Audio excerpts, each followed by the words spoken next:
মধ্যপ্রাচ্যের মানচিত্রে আবারও রক্তের দাগ। গাজায় হাজার হাজার নিরপরাধ মানুষকে হত্যার পর এবার ইসরায়েলের বিষাক্ত নজর পড়েছে লেবাননের ওপর। কিন্তু কেন এই যুদ্ধ?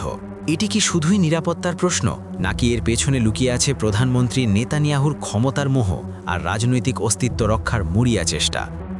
আজ আমরা উন্মোচন করব লেবানন আগ্রাসনের নেপথ্যের সেই নিষ্ঠুর সত্য।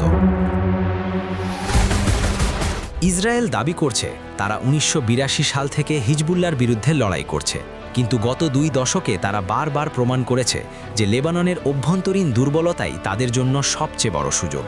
খ্রিস্টান, সুন্নি এবং শিয়াদের মধ্যকার ক্ষমতার ভারসাম্য নষ্ট করে দেশটিকে অস্থিতিশীল রাখাই যেন ইসরায়েলের মূল কৌশল। আর এখন সেই পুরনো অজুহাতে আবারও লেবাননের ভূখণ্ডে হানা দিচ্ছে ইসরায়েলি বাহিনী।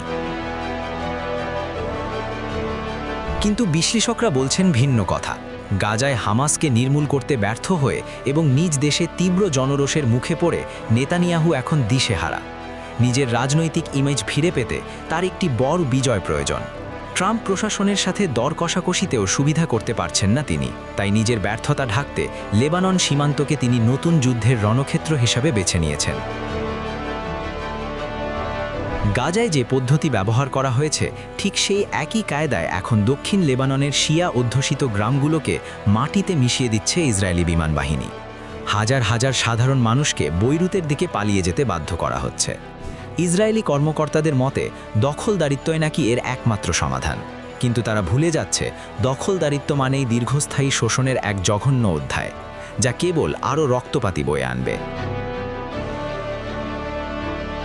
পুরো বিশ্বের চোখ এখন ইরান আর হরমুজ প্রণালীর দিকে, আর এই সুযোগেই লেবাননে চলছে নির্মম হত্যাযজ্ঞ।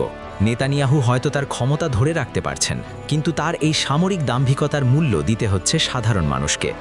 তবে একটি বিষয় পরিষ্কার, ইরান বা যুক্তরাষ্ট্রের সরাসরি যুদ্ধে জড়ানোর ঝুঁকি এখনও রয়ে গেছে, কারণ উভয় পক্ষই জানে সর্বাত্মক যুদ্ধের চরম মূল্য শেষ পর্যন্ত সবাইকেই চুকাতে হবে।